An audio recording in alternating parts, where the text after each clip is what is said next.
Good morning all of you. क्या हाल है बच्चे?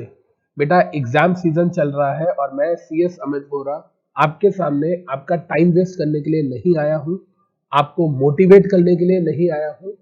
मैं ये मान रहा हूं कि अब आपका एग्जाम है, इससे ज्यादा मोटिवेशनल चीज आपके लिए कोई हो ही नहीं सकती बेटा। ना ही मैं आपको ये बताने के लिए आया हूं कि आप अपने साथ 2 पेन एक्स्ट्रा लेके जाना, या मैं आपको ये बताने के लिए आया हूं बेटा खाना कम खाना, नींद नहीं आएगी आपको। ना मैं ये बताने आया हूँ कि बेटा जाते हुए माँ बाप का आशीर्वाद या दही खाते हुए जाना, और ना मैं ये बताने आया हूँ कि बेटा 180 मिनट आप ही के हैं, कोई नहीं लेने वाला। No, I am not going to say all these things. I am here to give you valuable 10 minutes. मतलब अगर मैं आपसे 10 मिनट ले रहा हूं तो उस 10 मिनट में मैं आपको कम से कम वो 10 चीजें बता, एग्जाम लिखते हुए आपको किन किन चीजों का ध्यान रखना है, कौन सी चीजें हैं जो आपको अपने एग्जाम पेपर में स्पेसिफाई करनी है और कौन सी चीजें हैं जो नहीं करनी है। याद रखिएगा बेटा, अगर कई बार आपने देखा हो तो आप देखते हो, आप आरटीआई में कभी आंसर शीट्स मंगवाते हो, आप देखते हो कि एग्जामिनर ने पूरा क्वेश्चन ठीक किया हुआ फिर भी हमें 5 में से 1 नंबर दिया हुआ है। उसने कोई गलती भी नहीं निकाली, उसने गलती नहीं निकाली, लेकिन आपने कुछ ऐसी चीजें कर दी जो आपको नहीं करनी चाहिए थी। तो कहने का मतलब क्या है बेटा कि जेआईजीएल का एग्जाम पेपर जब आप लिख रहे होंगे, याद रखिएगा ये वीडियो सिर्फ जेआईजीएल के लिए है। आप दूसरे सब्जेक्ट के एग्जाम्स के लिए इस वीडियो को कंसीडर नहीं करेंगे, उसके लिए मैं अलग से वीडियो आपको दूंगा कल। लेकिन प्रेजेंटली हम बात कर रहे हैं जेआईजीएल के एग्जाम की। बेटा जब हम जूरिस्प्रूडेंस की बात करते हैं, मैंने अमित वोहरा ने सन 2012 में दिसंबर एग्जाम में आईसीएसआई की तरफ से एज एन एग्जामिनर बच्चों के एग्जाम्स चेक किए थे। उस जमाने में इस सब्जेक्ट का नाम जीसीएल हुआ करता था, जनरल एंड कमर्शियल लॉस। और बेटा उस टाइम पर जब एज एन एग्जामिनर मैंने क्वेश्चन पेपर आंसर शीट जब चेक की थी तो मैंने रियलाइज किया था कि कुछ बच्चों ने मिस्टेक्स की थी और वो मिस्टेक्स आप लोग रिपीट ना करें। सो प्लीज ये एक कॉशनरी वीडियो है, ये गलतियां आपने एग्जाम में नहीं करनी। तो देखिए बेटा, without wastage of much time let us start. सबसे पहली चीज मैंने कहा रेफर सेक्शन नंबर्स। अब आप कहोगे अमित सर ये तो बड़ी जनरल सी बात है कि we have to refer section numbers. Obvious सी बात है, अगर आपको सेक्शन नंबर याद है तो आप लिखेंगे, अदरवाइज आप सेक्शन नंबर नहीं लिखेंगे। बेटा it is better not to mention the section rather than mentioning this wrong section number. ये चीज आप याद रखेंगे। और एक चीज और समझिएगा मेरी बात को ध्यान से, सेक्शन नंबर लिखेंगे, केस का नाम लिखेंगे, ये बातें ठीक है, लेकिन अब कुछ इंपॉर्टेंट चीज बताने लगा हूं, देखिएगा बेटा। कई बार क्या होता है, आप लोग जब एग्जाम पेपर दे रहे होते हैं तो मान लो एग्जामिनर ने पूछा है कि ये प्रिंसिपल बताओ with the help of cited case law. आपको केस लॉ का नाम याद नहीं है तो आप क्या करते हो, आप ना अपनी तरफ से ही कोई नाम लिख देते हो। यार एग्जामिनर को कौन सा पता चलेगा कि हजारों केसेस होते हैं, इतने कोर्ट के होते हैं। बच्चे ने कुछ भी लिख दिया। देखिए जैसे मैंने यहां पर बता रहा हूं, don't refer names of self created और फॉल्स जजमेंट। एक बच्चे का अगर एग्जाम पेपर में अपनी बात करूं तो मुझे याद है मैंने जब चेक किया था एग्जाम पेपर तो बच्चे ने लिखा था राम सिंह चौधरी वर्सेस गौतम गंभीर 2010 का बच्चे ने ये रेफरेंस दिया था, इलाहाबाद हाईकोर्ट। ऐसा कोई केस है ही नहीं। एग्जामिनर को बेवकूफ मत समझो और अपने आप को ज्यादा सियाना मत समझो प्लीज। बेटा ओवर कॉन्फिडेंट होकर ये मत समझ लेना कि एग्जामिनर बेवकूफ है। नो, वो समझदार है, उसे पता है कौन सा केस लॉ जेन्युइन है और कौन सा नाम एग्जिस्ट करता है और कौन सा नहीं करता है। So please keep this point to be noted. इसके बाद बात आती है कि सर यूज एग्जाम्पल्स। यस बच्चे, जेआईजीएल का जो आपका एग्जाम पेपर है इसमें आपको एग्जाम्पल्स लिखने हैं। जितने ज्यादा आप एग्जाम्पल्स लिखेंगे आपको उतने मार्क्स ज्यादा मिलेंगे। एटलीस्ट 2 एग्जाम्पल आप हर चीज में लिखिए। सर अगर मैं आपको बताना चाहूँ, समझाना चाहूँ तो मान लो फॉर एग्जाम्पल आप आईपीसी पढ़ रहे हो, क्रिमिनल कॉन्स्पिरेसी का केस आ गया, सेक्शन 120A 120B हम लोगों ने देखा हुआ है। या मान लो फॉर एग्जांपल डेफेमेशन आ गया सेक्शन 499 से 502, तो उसके अंदर आप हर चीज में, हर क्वेश्चन में 2 एग्जांपल्स देने की कोशिश करेंगे।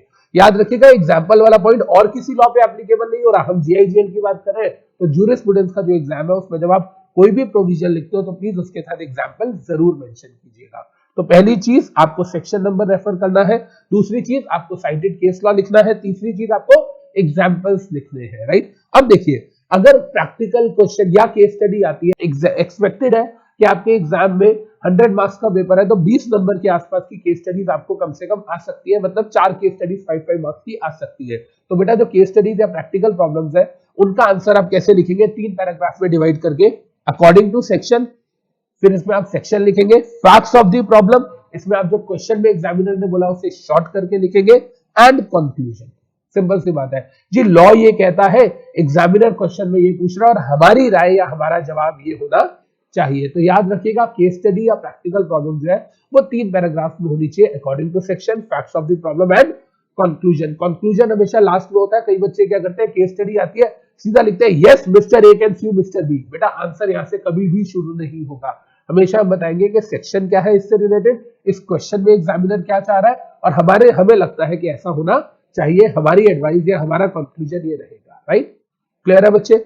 इसके बाद एक चीज और याद रखिएगा, you have to answer in pointers. ये चीज याद रखिएगा, इसी से मैं कनेक्ट कर देता हूं ये वाला पॉइंट। लेंथी पैराग्राफ्स आप नहीं लिखेंगे, आप पॉइंटर्स में आंसर लिखेंगे। बेटा याद रखिएगा एक चीज को, फॉर एग्जांपल मान लो आपके एग्जाम में कोई थ्योरी आ जाती है, आपके एग्जाम में आ जाती है जेरेमी बेंथम की थ्योरी, तो आप पूरी थ्योरी का पैराग्राफ नहीं लिखेंगे, जो उनकी थ्योरी के की पॉइंट्स है आप उसको पॉइंटर्स में लिखेंगे। और पॉइंटर्स में लिखने के साथ भी जो मेन वर्ड आपको लगता है उन मेन वर्ड्स को, कीवर्ड्स को आप अंडरलाइन करेंगे। तो I repeat, paragraph, lengthy paragraph आपके आंसर के नहीं होने चाहिए बेटा। आप पॉइंटर्स में आंसर लिखिए और उसमें भी जो मेन वर्ड है, अगर आप लोग मेरी बुक रेफर करते हो तो आपको पता है बुक के अंदर मैं लाइंस में कीवर्ड्स को हाईलाइट करके रखता हूं। उसी तरीके से आपको भी सेम पेन से, कोई अलग कलर के पेन यूज नहीं करना है, उसी पेन से आपको अंडरलाइन कर देना है, अपना हाईलाइट कर देना है जो की या इंपॉर्टेंट वर्ड है। राइट बच्चे, and last but not the least, difference between आपके एग्जाम में आएगा तो आप सिर्फ और सिर्फ टैबुलर फॉर्मेट में ही करोगे। टैबुलर फॉर्मेट में ही डिफरेंस बिटवीन लिखोगे बेटा, विद बेसिस, विद बेसिस। यहां पर बेसिस, यहां पर मान लो cognizable offence, non cognizable offence, तो जो भी डिफरेंस बिटवीन आ रहा है बेसिस के साथ टैबुलर फॉर्मेट में करेंगे। एक चीज और याद रखेंगे बेटा, जब आप डिफरेंस बिटवीन कर रहे हैं तो दो चीजों का ध्यान रखना है। पहली चीज, सेक्शन नंबर के मार्क्स नहीं होते, सेक्शन नंबर कोई पॉइंट नहीं होता। और एक चीज और, डिफरेंस बिटवीन में एग्जाम्पल के भी कोई मार्क्स नहीं होते। तो in short, section number and example आप इन एडिशन टू आपकी एक्सप्लेनेशन दे सकते हो, बट डोंट एक्सपेक्ट कि इन दोनों के आपको एक्स्ट्रा मार्क्स मिलेंगे। राइट बच्चे, तो आई होप हमें डूज में क्या क्या समझ आ गया। सेक्शन नंबर जो है वो मेंशन करना है, केस लॉ मेंशन करना है, एग्जांपल्स देने हैं, हर क्वेश्चन में कम से कम 2 एग्जांपल जहां पर बनते हैं वहां देने हैं। जैसे आईटी एक्ट के अंदर दिए जा सकते हैं, आईपीसी में दिए जा सकते हैं, एडमिनिस्ट्रेटिव लॉ में दिए जा सकते हैं, कॉन्स्टिट्यूशन ऑफ इंडिया में दिए जा सकते हैं। कुछ चैप्टर्स है जिसमें एग्जांपल्स नहीं भी दिए जा सकते। फॉर एग्जांपल अक्सर ऐसे कौन कौन से चैप्टर है जिसमें एग्जांपल नहीं दिए जा सकते, आर्बिट्रेशन एक्ट में एग्जांपल नहीं दिया जा सकता। इसके अलावा हम बात करें तो आरटीआई एक्ट में एग्जांपल नहीं दिया जा सकता, लॉ ऑफ टॉर्ट्स में दिया जा सकता है। राइट, तो मोरल ऑफ द स्टोरीज आपको पता होना चाहिए कि कौन से एक्ट में आप एग्जांपल दे सकते हैं, कौन से क्वेश्चन में एग्जांपल के थ्रू एक्सप्लेन कर सकते हैं। फिर हमें समझ आ गया according to section, facts of the problem and conclusion. Pointers use करेंगे, कीवर्ड्स को अंडरलाइन करेंगे, डिफरेंस जो है वो बेसिस के साथ बनाएंगे, एंड एग्जांपल और सेक्शन के मार्क्स आप एक्सपेक्ट नहीं करेंगे। राइट, अब देखिए सर इसके साथ साथ किन किन चीजों का ध्यान रखना है, क्या गलतियां नहीं करनी है। पहली गलती, लेंथी पैराग्राफ में आंसर नहीं लिखना है, मैंने आपको बता दिया। सेल्फ मेड जजमेंट्स नहीं देनी, ये भी मैंने आपको बता दिया। अब हम आते हैं नेक्स्ट इंपॉर्टेंट चीज पे। कई बच्चे क्या करते हैं बेटा, देखिएगा आप लोगों ने क्या किया, क्वेश्चन नंबर 4 शुरू किया, क्वेश्चन नंबर 4 का ए पार्ट आप लोगों ने कर दिया, इसके बाद आप क्वेश्चन नंबर 5 का बी पार्ट करते हो, फिर क्वेश्चन नंबर 6 का सी पार्ट करते हो, फिर क्वेश्चन नंबर 4 का बी पार्ट सी पार्ट करते हो। Don't do this things. मैं ये नहीं कह रहा है गलत है, ये एग्जामिनर काट देगा, ऐसा नहीं है। लेकिन होता क्या है, जब आपने एक पार्ट पहले 4th क्वेश्चन का अटेम्प्ट किया, दूसरा 5th का, अगला 6 का, जो एग्जामिनर है जब वो, आपने देखा होगा जो आपकी आंसर शीट होती है उसके फर्स्ट पेज पे बॉक्सेस बने होते हैं जहां पर वो आपके मार्किंग फिल करते हैं, वहां एग्जामिनर से गलती होने के चांसेस है।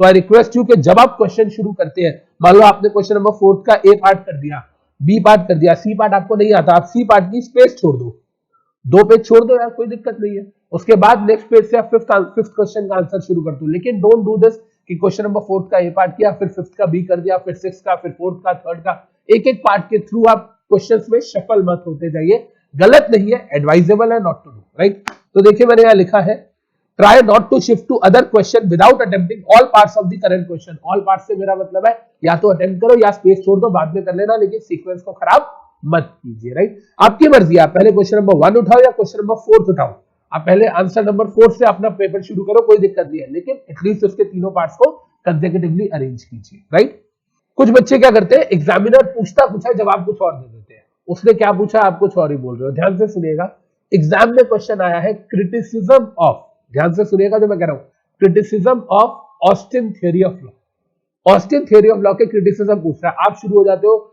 जो मिस्टर जॉन ऑस्टिन जो है वो यहाँ पैदा हुए थे, उन्होंने इतने साल में ये वाली बुक लिखी थी, और जो जॉन ऑस्टिन है इनको एनालिटिकल फादर बोला जाता है, इन्होंने जेरेमी बेंथम से मोटिवेशन लेके अपनी बनाई जो थ्योरी, इसके अलावा हम लिखते हैं सर इनके थ्योरी को मोनिस्टिक थ्योरी बोला जाता है। भाई वो पूछ ही नहीं रहा, वो सोवर्निटी मोनिस्टिक कुछ नहीं पूछ रहा आपसे, वो बैकग्राउंड नहीं पूछ रहा, उसने आपसे क्या पूछा है, criticism. So moral of the story is जो पूछा है वही जवाब देना है आपने। आई रिपीट, देखिए, don't answer beyond the question, इस चीज को समझिए, don't answer beyond the question. That is if the criticism of the theory has been asked, then don't write theory or its assumptions. I hope I am able to make my point clear. जो पूछा है सिर्फ वही लिखना है। आपको क्या आता है वो एग्जामिनर नहीं जानना चाहता, एग्जामिनर जानना चाहता है जो उसने पूछा है क्या वो आपको आता है कि नहीं आता। दैट्स इट, राइट बच्चे। और सबसे बड़ी चीज, ओवर कॉन्फिडेंट होके दूसरी गलती नहीं करनी है कि अपना एग्जाम पेपर आप जल्दी सबमिट कर दो, अपनी answer sheet. Don't do that. 3 घंटे है, यूटिलाइज करो उसको पूरा। और पूरा एग्जाम पेपर होने के बाद आपको लगता है अगर मैं वैसे बात करूं सर मेरा 2 घंटे में एग्जाम हो गया, गलत। अगर 2 घंटे में आपका एग्जाम हुआ, you are not going to score more than 70, 75 नहीं आएंगे आपके, आप 50, 55, 55, 56 पे रुक जाओगे। कोई भी बच्चा जिसका 2.5 घंटे से पहले पेपर कंप्लीट हुआ है, ट्रस्ट मी वो बच्चा 80 मार्क्स नहीं ला सकता, पहली चीज। दूसरी चीज, अगर आपका 2.5 आवर्स या 2 आवर्स 40 मिनट्स में एग्जाम होता है तो आपको वैसे भी 15 से 20 मिनट लग जाएंगे उसको पूरा रिवाइज करने में। So please, this is my request कि आप फाइनली एग्जामिनेशन हॉल, जब तक एग्जामिनर आके ना बोले time is over, leave your answer sheets, तब तक आप रूम से बाहर नहीं जाएंगे, राइट बच्चे। तो all these are the tips, dos and don'ts regarding JEE.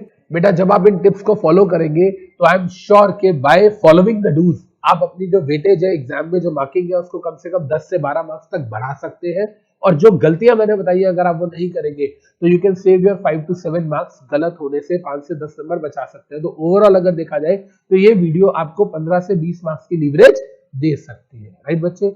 बाकी all the best, my good wishes are with you बच्चे।